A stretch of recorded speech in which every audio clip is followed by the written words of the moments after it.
Similarly अभी हम लोग बात करते हैं नेक्स्ट कॉन्सेप्ट के बारे में, unit of illumination is lux. यहाँ पर हमें पता होना चाहिए जो इल्यूमिनेशन है उसकी जो यूनिट होती है वो क्या होती है, वो लक्स होती है, राइट। तो यहाँ पर अगर हम लोग देखें, हम लोग ऐसा बोल, यहाँ पर ये जो यूनिट होती है इल्यूमिनेशन की वो क्या होती है, लक्स होती है। ये हमें बहुत अच्छी तरीके से पता होना चाहिए। ऐसा आप लोग रिलेट कर सकते हो। अगर इल्यूमिनेशन का मतलब क्या, चमकना, राइट। आप just for the understanding sake of simplicity हम लोग बोल सकते हैं इल्यूमिनेशन का मतलब क्या, चमकना। तो अगर लक्स से साबुन से अगर नहाएगा तो क्या होगा, चमकेगा, राइट।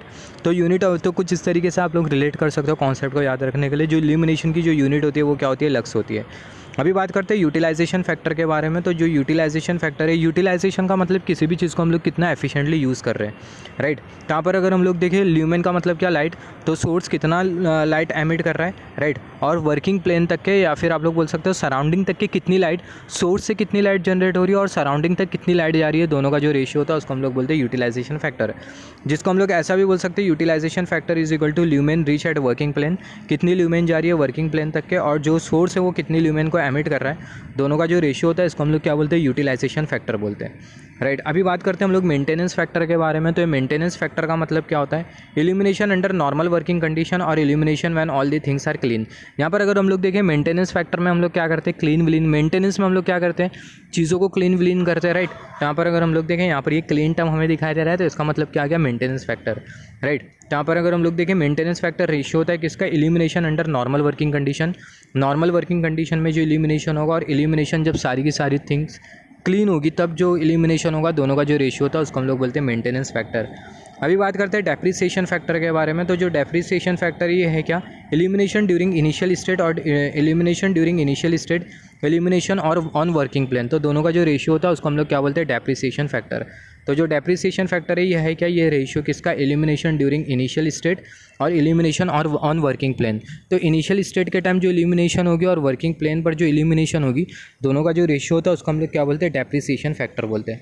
तो depreciation factor is the ratio illumination during initial state के टाइम जो इल्यूमिनेशन होगी और वर्किंग प्लेन के टाइम जो इल्यूमिनेशन होगी, दोनों का जो रेशियो होता है इसको हम लोग क्या बोलते हैं, हम लोग डेप्रिसिएशन बोलते हैं। इसको हम लोग कैसे याद रखें, इनिशियल। यहाँ पर अगर हम लोग देखें डेप्रिसिएशन का मतलब क्या होता है, किसी भी चीज़ का डेप्रिसिएशन कम होना या फिर ज़्यादा होना, इसका मतलब क्या होता है, जैसे फॉर एग्जांपल अगर हम लोग कोई चीज़ खरीदते हैं तो कुछ दिन के बाद उसकी जो वैल्यू होती है इसको वो क्या हो जाती है, गिर जाती है, राइट। तो इनिशियल वैल्यू के कंपैरिजन में फाइनाइट टाइम के बाद जो वैल्यू होती है वो क्या हो जाती है, कम हो जाती है, राइट। तो इसी को हम लोग क्या बोलते हैं, डेप्रिसिएशन बोलते हैं। तो यहाँ पर अगर हम लोग देखें इनिशियल वैल्यू के कंपैरिजन में फाइनल जो वैल्यू होती है किसी भी चीज़ की वो क्या हो जाती है, कम हो जाती है। तो यहाँ पर ये इनिशियल टर्म अपीयर करेगा, राइट। तो depreciation factor illumination during initial state और इल्यूमिनेशन ऑन वर्किंग प्लेन, दोनों का जो रेशियो होता है उसको हम लोग क्या बोलते हैं, उसको हम लोग डेप्रिसिएशन फैक्टर बोलते हैं। इनिशियल जो टर्म है न्यूमरेटर में अपीयर करेगा, मेंटेनेंस फैक्टर में जो क्लीन है वो डिनोमिनेटर में अपीयर करेगा, और यूटिलाइजेशन को तो हम लोग समझ ही सकते हैं कि ल्यूमेन कितनी आ रही है वर्किंग प्लेन पर और सोर्स कितना ल्यूमेन एमिट कर रहा है, राइट। फिर उसके बाद अगर हम लोग देखें, अभी बात करते हैं इन्वर्स स्क्वायर लॉ के बारे में।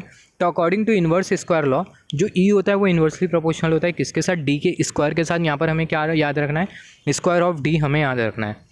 लैम्बर्ट कोसाइन लॉ के लिए ये वाला फॉर्मूला होता है E is equal to cosine of theta upon D square. तो यहाँ पर ये बेसिकली लैम्बर्ट कोसाइन लॉ के लिए हमारे पास रिलेशन है। यहाँ पर ये ई और ये जो डी है, दोनों जो टर्म है इसका क्या सिग्निफिकेंस होता है मेरे को भी याद नहीं है, पढ़ के बहुत दिन होने आया, तो यही रीज़न की वजह से, राइट। तो अब फिर भी आप लोग देख लेना एक बार ये ई और डी होता क्या है, राइट। हमें यहाँ पर मेन क्या याद रखना है, क्योंकि एसएससी जेई में ये बेसिकली पूछा गया था क्वेश्चन 2022 में जो पेपर जो हुआ था 14 नवंबर को जो हुआ था, तो तभी आफ्टरनून शिफ्ट में 2 बजे के टाइम ये आया था इन्वर्स स्क्वायर लॉ में, और पूछा गया था कि जो ये किसके साथ प्रोपोर्शनल होता है, डी के साथ इन्वर्सली प्रोपोर्शनल होता है, डी के क्यूब के साथ या फिर डी के स्क्वायर के साथ, तो डी के स्क्वायर के साथ इन्वर्सली प्रोपोर्शनल होता है।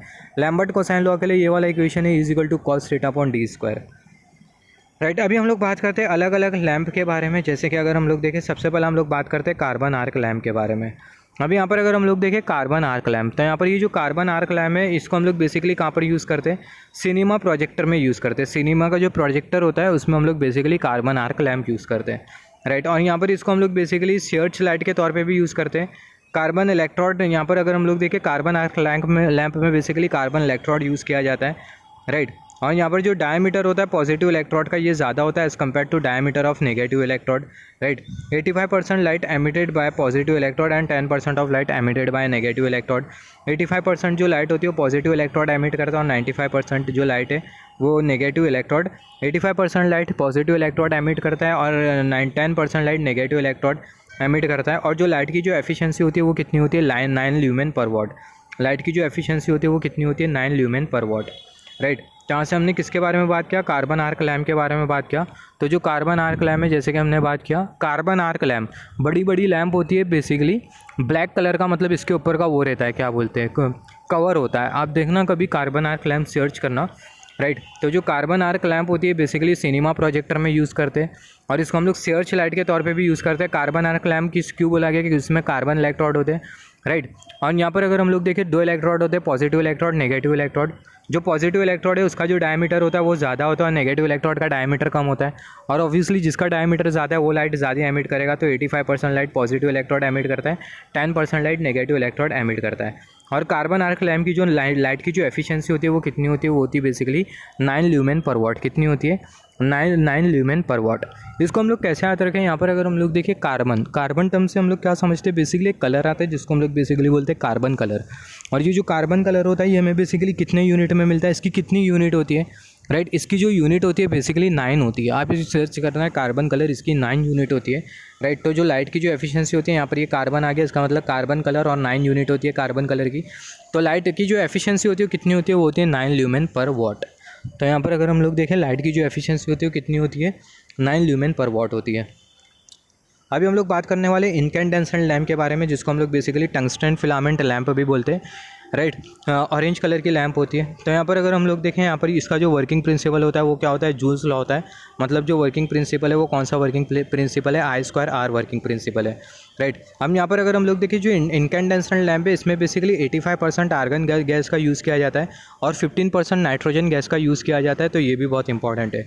तो जो इनकैंडेसेंट जो लैंप है इसमें 85% आर्गन गैस का हम लोग यूज़ करते हैं और 15% कौन सी गैस का यूज़ करते हैं, नाइट्रोजन गैस का यूज़ करते हैं, राइट। तो ये भी बहुत इंपॉर्टेंट है। यहाँ पर ये फिलामेंट लैंप में 18% आर्गन गैस होती है और 15% कौन सी गैस होती है, नाइट्रोजन गैस होती है, राइट। हम यहाँ पर अगर हम लोग देखें टंगस्टन फिलामेंट हम लोग यूज़ करते हैं और इसका जो ऑपरेटिंग टेम्परेचर होता है वो भी बहुत ज़्यादा होता है। 2500 डिग्री सेल्सियस से 1600 डिग्री 2600 डिग्री सेल्सियस के बीच में होता है। ऑपरेटिंग टेम्परेचर 2500 डिग्री सेल्सियस से 26 डिग्री सेल्सियस के बीच में होता है। और इसकी जो एफिशिएंसी होती है वो भी कैसी होती है, हाई होती है, राइट। 2500-2600 के बीच में, राइट। आप बेसिकली शॉप में कभी गए होंगे, ये आपने बल्ब बचपन में ख़रीदा होगा, राइट। और ये बेसिकली 25-26 रुपये की मिलती है अगर आप 30-40 वॉट की अगर बल्ब खरीदते हो पहले के ज़माने में।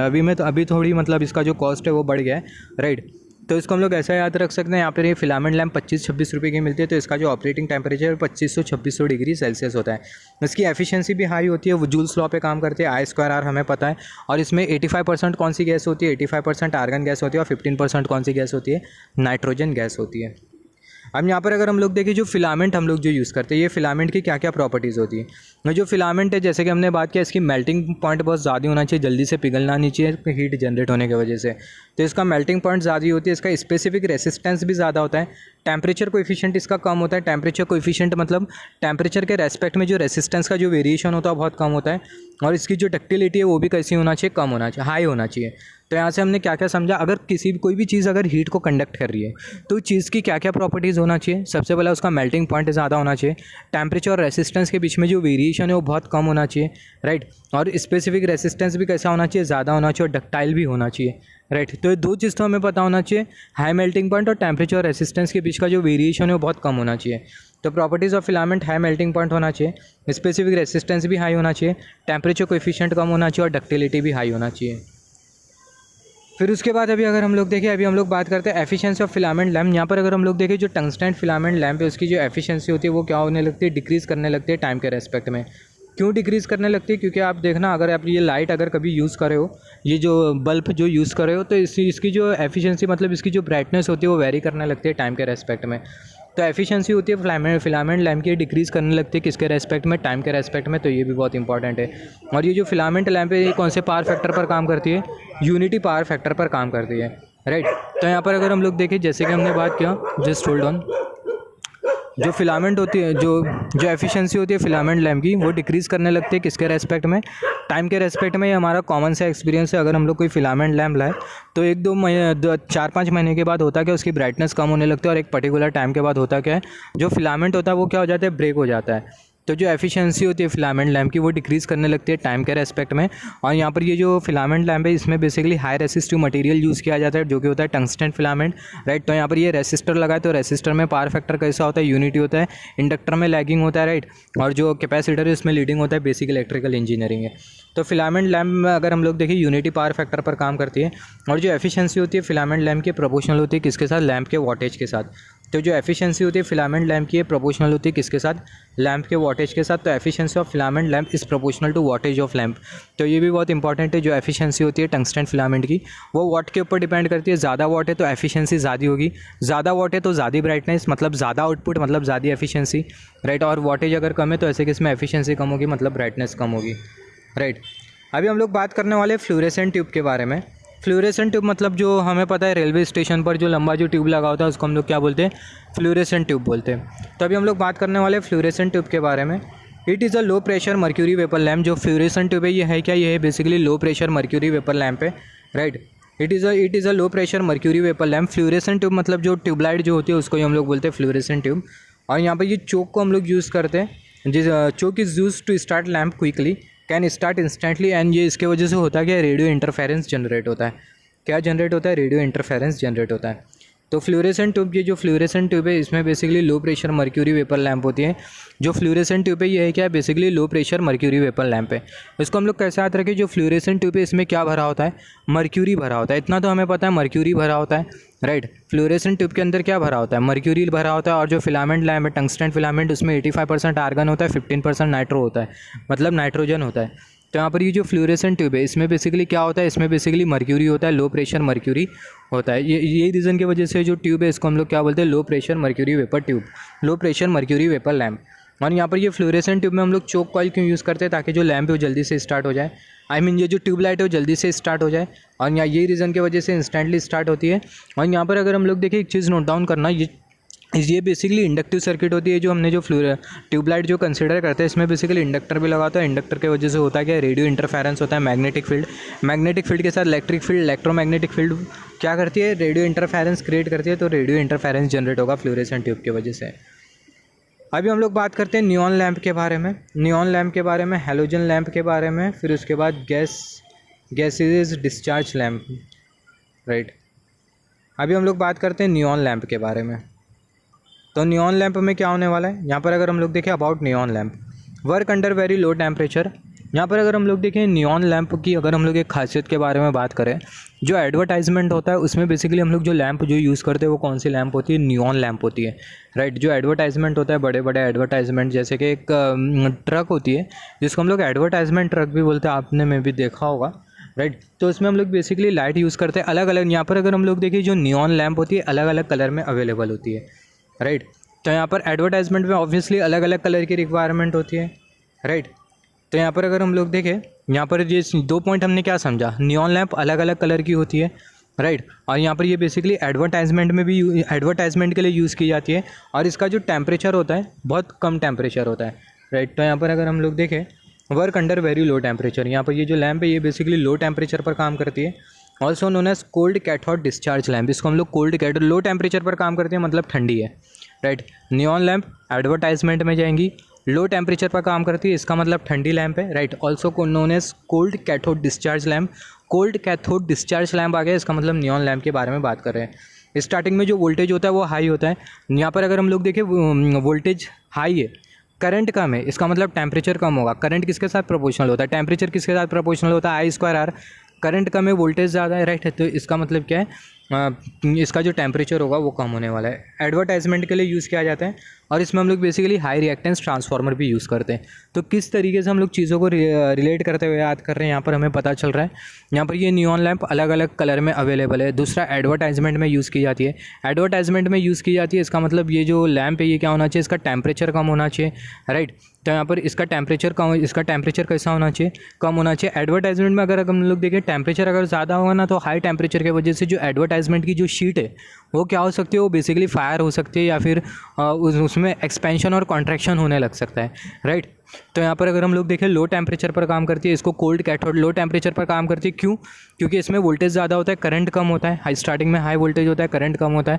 यही रीज़न की वजह से अगर हम लोग देखें बेसिकली लो टेम्परेचर पर काम करती है, और यही रीज़न की वजह से इसको हम लोग कोल्ड कैथोड डिस्चार्ज लैम्प भी बोलते हैं। इसका एप्लीकेशन क्या होता है, एडवर्टाइजमेंट होता है, और इसमें हम लोग बेसिकली हाई रिएक्टेंस ट्रांसफार्मर भी यूज़ करते हैं। High reactance transformer is also use. Voltage high है, हाई वोल्टेज इसका मतलब क्या यूज़ किया जाने वाला है, ट्रांसफार्मर यूज़ किया जाने वाला है। और कौन सा ट्रांसफार्मर होता है, हाई रिएक्टेंस ट्रांसफार्मर हम लोग यूज़ करते हैं। फिर उसके बाद अभी अगर हम लोग देखें, अभी बात करते हैं गैसेस डिस्चार्ज लैम्प के बारे में। गैसेस डिस्चार्ज लैम्प में बेसिकली होता क्या है, बेसिकली लाइट एनर्जी का एमिशन होता है ड्यू टू गैस, राइट। तो गैसेस डिस्चार्ज लैम्प में हमारे पास सोडियम वेपर लैम्प है। फिर उसके बाद हमारे पास कौन कौन सी लैम्प है, मर्क्यूरी वेपर लैम्प है। फिर उसके बाद हमारे पास हैलोजन लैम्प है, राइट।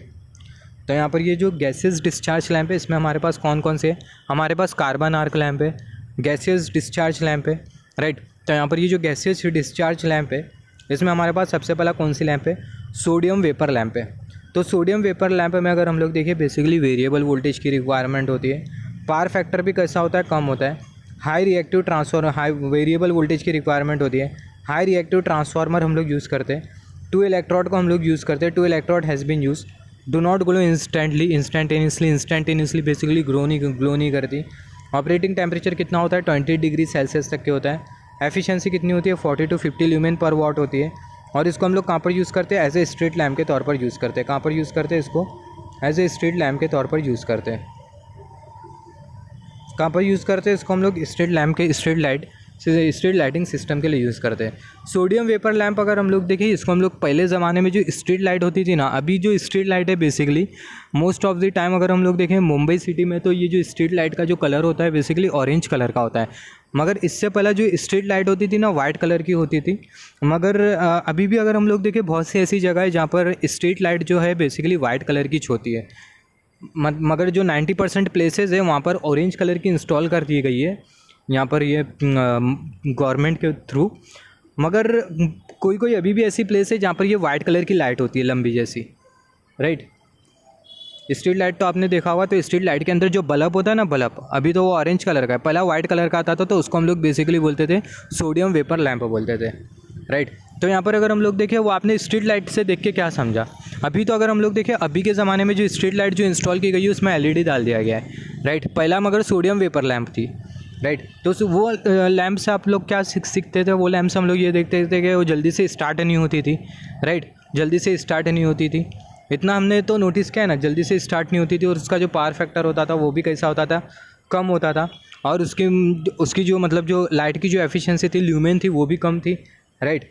और स्ट्रीट लाइटिंग सिस्टम में ऑब्वियसली हम लोग यूज़ करते थे। तो जो हमने बचपन में एक्सपीरियंस किया है वही हमें क्या करना है, यहाँ पर लिखना है, राइट। तो यहाँ पर अगर हम लोग देखें सोडियम वेपर लैम्प, तो सोडियम वेपर लैम्प में अगर हम लोग देखें, सबसे पहले हमने क्या बात किया, सोडियम वेपर लैम्प में अगर हम लोग देखें ये इंस्टेंटली ग्लो नहीं करती। तो यहाँ पर अगर हम लोग देखें डू नॉट ग्लो इंस्टेंटली।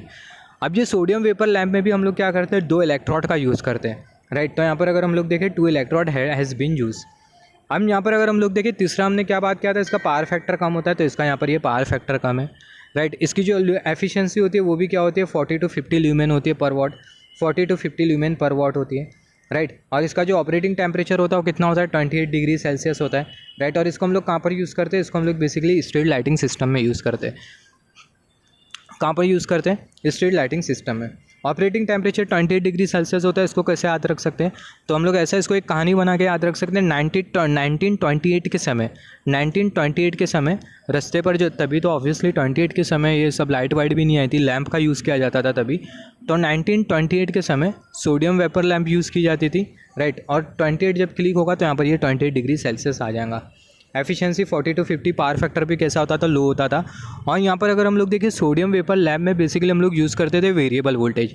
अब ये वेरिएबल वोल्टेज कैसा मिलेगा, ट्रांसफार्मर से, तो वेरिएबल वोल्टेज की रिक्वायरमेंट होती है। वेरिएबल वोल्टेज मतलब ट्रांसफार्मर हम लोग यूज़ करते थे, और कौन सा, हाई रिएक्टिव ट्रांसफार्मर होता था, राइट। पावर फैक्टर कम होता था। तो यहाँ से हम लोग कुछ इस तरीके से याद रख सकते हैं। तो सोडियम वेपर लैंप से हमने क्या समझा, sodium vapour lamp street lighting system में यूज़ की जाती है, इंस्टेंटली ग्लो नहीं करती, इसकी जो ल्यूमेन होती है 40 to 50 होती है। ऑपरेटिंग टेम्परेचर कितना होता है, 40 to 50 ल्यूमेन पर वॉट होता है।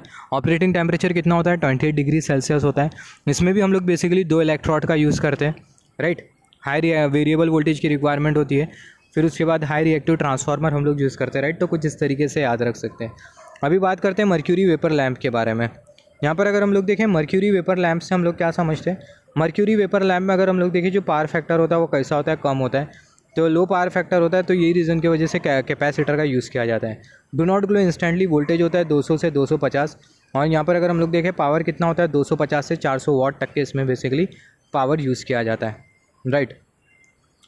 200 से 250 बेसिकली वोल्टेज होता है, और जो पावर होता है वो कितना होता है 250 से 400 वाट तक के क्या होता है पावर। इसको ऐसा याद रख सकते हैं जैसे कि हमने बात किया था, ये जो सोडियम वेपर लैंप है, सोडियम वेपर लैंप के बाद मर्क्यूरी वेपर लैंप आती है। सोडियम वेपर लैंप में हमें जो पावर फैक्टर जो मिल रहा था वो हमें लो मिल रहा था, तो पावर फैक्टर को इम्प्रूव करने के लिए हम लोग क्या लगाते हैं, कैपेसिटर लगाते हैं। तो हमें जो पावर फैक्टर जो मिलता है मतलब ठीक ठाक पावर फैक्टर मिलता है, क्योंकि हम लोग कैपेसिटर यूज़ करते हैं। जस्ट होल्ड ऑन यार, यहाँ पर भी लो पावर फैक्टर दिया है। यहाँ पर इतना याद रखना है, लो पावर फैक्टर होता है मर्क्यूरी वेपर लैंप में भी, क्योंकि हम लोग क्या करते हैं कैपेसिटर को यूज़ करते हैं, राइट। फिर उसके बाद अगर हम लोग देखें जो मर्क्यूरी वेपर लैंप है ये भी बेसिकली इंस्टेंटली ग्लो नहीं करती। जो वोल्टेज होता है 200 से 250 के बीच में होता है, और जो पावर होता है 250 से 400 वाट के बीच में होता है। Mercury vapour lamp, sodium vapour lamp gaseous discharge lamp की कैटेगरी में आती है, दोनों इंस्टेंटली ग्लो नहीं करते, राइट। और ये पावर कितना होता है मर्क्यूरी वेपर लैंप में 250 से 400, और जो वोल्टेज होता है हमारा जो नॉर्मल जो RMS है 230/40 वो 250 वोल्ट होता है। अभी बात करते हैं हैलोजन लैंप के बारे में। हम यहाँ पर अगर हम लोग देखें जो हैलोजन लैंप होती है इसको हम लोग कहाँ पर यूज़ करते हैं, यहाँ पर अगर हम लोग देखें जो स्टेडियम होता है, स्टेडियम में basically halogen lighting system use किया जाता है। तो about halogen lamp, construction is similar as that of filament lamp. यहाँ पर ये जो हैलोजन लैंप है इसका जो कंस्ट्रक्शन होता है वो किसके तरह सिमिलर होता है, फिलामेंट लैंप की तरह। यहाँ से क्वेश्चन आता है कौन सी ऐसी लैंप है जिसका जो कंस्ट्रक्शन है वो फिलामेंट लैंप की तरह सेम होता है। तो जो हैलोजन लैंप है ये बेसिकली ऐसी लैंप है जिसका जो कंस्ट्रक्शन है वो सेम होता है किसके तरह, फिलामेंट लैंप की तरह। यहाँ पर अगर हम लोग देखें construction is similar as that of filament lamp, जो हैलोजन लैंप है इसका जो कंस्ट्रक्शन होता है वो सेम होता है किसके तरह, फिलामेंट लैंप की तरह। ऑपरेटिंग टेम्परेचर भी कैसा होता है, हाई होता है, राइट। हैलोजन लैंप है, राइट। तो ऑब्वियसली स्टेडियम में हम लोग यूज़ कर रहे हैं, high amount of light generate होगी, लाइट ज़्यादा होगी तो टेम्परेचर भी ज़्यादा होगा, तो ऑपरेटिंग टेम्परेचर भी ज़्यादा होता है। साइज़ में छोटी होती है, लॉन्ग लाइफ होती है, स्पॉट लाइटिंग एप्लीकेशन में हम लोग इसको बेसिकली यूज़ करते हैं। तो ये भी बहुत इंपॉर्टेंट है, यहाँ से बहुत बार क्वेश्चन पूछा गया है, राइट। तो हैलोजन लैंप से हम लोग क्या समझते हैं, इसका जो कंस्ट्रक्शन होता है, हैलोजन का जो कंस्ट्रक्शन होता है किसके तरह सेम होता है, फिलामेंट की तरह। Construction is similar as that of filament lamp, इसका जो कंस्ट्रक्शन होता है कैसा होता है, सेम होता है किसके तरह, फिलामेंट लैंप की तरह। इतना तो हमें याद पता होना चाहिए। स्टेडियम में यूज़ करते हैं, ऑपरेटिंग टेम्परेचर ज़्यादा होने वाला है, इसका साइज़ भी कम होता है, और इसकी जो लाइफ होती है वो भी कैसी होती है, लॉन्ग लाइफ होती है, राइट। आप ऐसा पिक्चर इमेजिन कर सकते हो, स्टेडियम लाइटिंग आप कर रहे हो, और स्टेडियम लाइटिंग में आपको एक पर्टिकुलर पर्सन है, सीनियर इंजीनियर है, जो कि क्या बोल रहा है कि एक ऐसी लाइट लेके आओ जिसका साइज़ कम होना चाहिए, जिसकी एफिशिएंसी ज़्यादा होना चाहिए, लाइट ज़्यादा होना चाहिए। तो कौन सी लाइट आ जाएंगी, हैलोजन लाइट आ जाएंगी। तो इसका जो कंस्ट्रक्शन होता है सिमिलर होता है फिलामेंट लैंप की तरह। यहाँ पर प्रॉब्लम क्या है, मैं सब रीड कर दूँ, ये ऐसा होता है, वैसा होता है, ये होता है, वो होता है, मगर याद करने की मेन यहाँ पर सवाल उठता है ना, याद हम लोग कैसा रखेंगे चीज़ों को, राइट। तो याद रखने का यहाँ पर प्रॉब्लम होती है। तो उसी को याद रखने के लिए हम लोग यहाँ पर कुछ ना कुछ ट्रिक अप्लाई कर सकते हैं। कंस्ट्रक्शन सिमिलर होता है किसके तरह, फिलामेंट लैंप की तरह। ऑपरेटिंग टेम्परेचर भी ज़्यादा होता है, साइज़ कैसा होता है, कम होता है। हैलोजन लैंप की जो लाइफ होती है वो भी कैसी होती है, ज़्यादा होती है, और इसको हम लोग बेसिकली स्पॉट लाइटिंग सिस्टम के लिए यूज़ करते हैं। फिर उसके बाद अगर हम लोग देखें अभी हम लोग बात करते हैं CFL और LED। इसके बारे में तो बच्चों को पता है। CFL है क्या, कॉम्पैक्ट फ्लोरेसेंट लैंप है। अभी CFL लगाते हैं हम लोग हमारे होम में। तो यहाँ पर ये CFL हम लोग क्यों लगाते हैं, CFL कॉम्पैक्ट फ्लोरेसेंट लैंप, क्योंकि इसका जो पावर कंजम्पशन होता है वो कम होता है, लाइफ भी ज़्यादा होती है, एफिशिएंसी भी ज़्यादा होती है, रनिंग कॉस्ट भी कैसा होता है, कम होता है। तो CFL के बहुत सारे एडवांटेजेस है। CFL हम लोग क्यों लगाते हैं, इसके बारे में हर किसी को पता होता है। सबसे पहला बिजली का बिल कम आता है क्योंकि लो पावर कंजम्पशन है। दूसरा इसकी एफिशिएंसी ज़्यादा है। फिर उसके बाद इसका जो रनिंग कॉस्ट होता है वो भी कम होता है, और इसकी जो लाइफ होती है वो भी क्या होती है, ज़्यादा होती है। किसी भी लैंप में हमें क्या देखना है, 3 चीज़ देखना है। सबसे पहला लाइफ, राइट, और दूसरा कितना लाइट एमिट कर रही है, तीसरा एफिशिएंसी, राइट। फिर उसके बाद चौथा पावर कंजम्पशन। ये 4 चीज़ बहुत इंपॉर्टेंट है।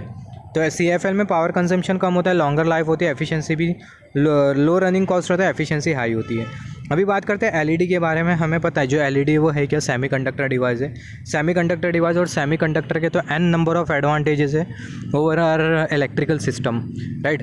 तो सेमीकंडक्टर के क्या क्या, जैसे फॉर एग्जांपल अगर हम लोग देखिए, वोल्टेज कंट्रोल करो with the help of static VR compensator, voltage control करो with the help of any power electronic device. तो दोनों में कितना डिफरेंस होगा, या फिर मैं ऐसा बोल सकता हूँ, वोल्टेज कंट्रोल कर रहे with the help of electrical machine और वोल्टेज कंट्रोल कर रहे विद दी हेल्प ऑफ हमारे पावर इलेक्ट्रॉनिक डिवाइस। तो दोनों में से कौन सा मेथड ज़्यादा एफिशिएंट होने वाला है, पावर इलेक्ट्रॉनिक डिवाइस वाला, राइट। क्योंकि जो पावर इलेक्ट्रॉनिक डिवाइस है इसमें अगर हम लोग देखें, और इससे पहले हमने थायरिस्टर जब पढ़ रहे थे हमने ये देखा था कि पावर इलेक्ट्रॉनिक डिवाइस जो है ये बहुत मतलब इसका ज़्यादा सिग्निफिकेंस है as compare to our normal electrical machines. क्योंकि पावर इलेक्ट्रॉनिक डिवाइस की हेल्प से बहुत कम लॉसेज होते हैं और जो एफिशिएंसी होती है उसकी बहुत ज़्यादा होती है as compare to our electrical machine. और यही रीज़न की वजह से पावर इलेक्ट्रॉनिक डिवाइस की हेल्प से हम लोग बहुत अच्छी तरीके से वोल्टेज कंट्रोलिंग कर पाते हैं, वोल्टेज को हम लोग कम ज़्यादा कर पाते हैं, राइट। तो पावर इलेक्ट्रॉनिक्स के ऊपर बहुत ज़्यादा रिसर्च चल रही है, क्योंकि फ्यूचर में पावर इलेक्ट्रॉनिक का जो डिमांड होगा वो बहुत बढ़ेगा। क्योंकि पावर इलेक्ट्रॉनिक है क्या, ये सेमीकंडक्टर है, राइट। तो यहाँ पर अगर हम लोग देखें LED है क्या, सेमीकंडक्टर डिवाइसेस की जो लाइफ होती है वो भी कैसी होती है, लॉन्गर होती है, एफिशिएंसी भी हाई होती है, लाइट वेट होती है, स्मॉलर इन साइज़ होती है। तो यहाँ पर अगर हम लोग देखें, लाइट वेट होती है, स्मॉलर इन साइज़ होती है, इनिशियल कॉस्ट इसका हाई होता है। सेमीकंडक्टर का ऑब्वियसली इनिशियल कॉस्ट ज़्यादा होता है, क्योंकि सेमीकंडक्टर बनाना कोई मामूली चीज़ नहीं है, राइट। बहुत ज़्यादा प्रोसेस के थ्रू हमें चीज़ों को मतलब कंसिडर करना होता है। तो इसका जो इनिशियल कॉस्ट होता है वो ज़्यादा होता है। और ये DC पावर पर काम करती है LED, राइट। और रेक्टिफायर को हम लोग यूज़ करते हैं किस में कन्वर्ट करने के लिए, DC को AC में कन्वर्ट करने के लिए। तो LED कौन से पावर पर काम करती है, जो LED बेसिकली DC पावर पर काम करती है। और रेक्टिफायर को हम लोग यूज़ करते हैं DC को AC में कन्वर्ट करने के लिए। सेमीकंडक्टर किस पे काम करता है, DC पे काम करता है, राइट। AC पे अगर आप लोग देखो, सेमीकंडक्टर डायोड क्या हो जाता है, रिवर्स बायसिंग में आ जाता है। तो DC पे काम करती है हमारी LED, और DC को AC में कन्वर्ट करने के लिए हम लोग क्या करते हैं, रेक्टिफायर को हम लोग यूज़ करते हैं AC पर चलाने के लिए। रेक्टिफायर को हम लोग क्यों यूज़ करते हैं, क्योंकि जो रेक्टिफायर होता है वो AC को किस में कन्वर्ट करता है, DC में कन्वर्ट करता है। रेक्टिफायर क्या करता है, AC को DC में कन्वर्ट करता है। मोबाइल चार्जर में रेक्टिफायर लगा होता है जो कि क्या करता है, AC सिग्नल को DC में कन्वर्ट करता है। DC से हमारी बैटरी क्या होती है, चार्ज होती है। तो ये तो हमारी LED के बारे में। सेमीकंडक्टर डिवाइस है, लॉन्गर लाइफ है, एफिशिएंसी ज़्यादा है, लाइट होती है, वेट में स्मॉलर होती है, साइज़ में, राइट। इनिशियल कॉस्ट ज़्यादा होता है। सेमीकंडक्टर जो LED होती है वो अलग अलग कलर्स में भी अवेलेबल होती है। DC पावर पर चलती है, और AC पावर पर चलाना हो तो रेक्टिफायर को यूज़ करेंगे। रेक्टिफायर AC को किस में कन्वर्ट करेगा, DC में।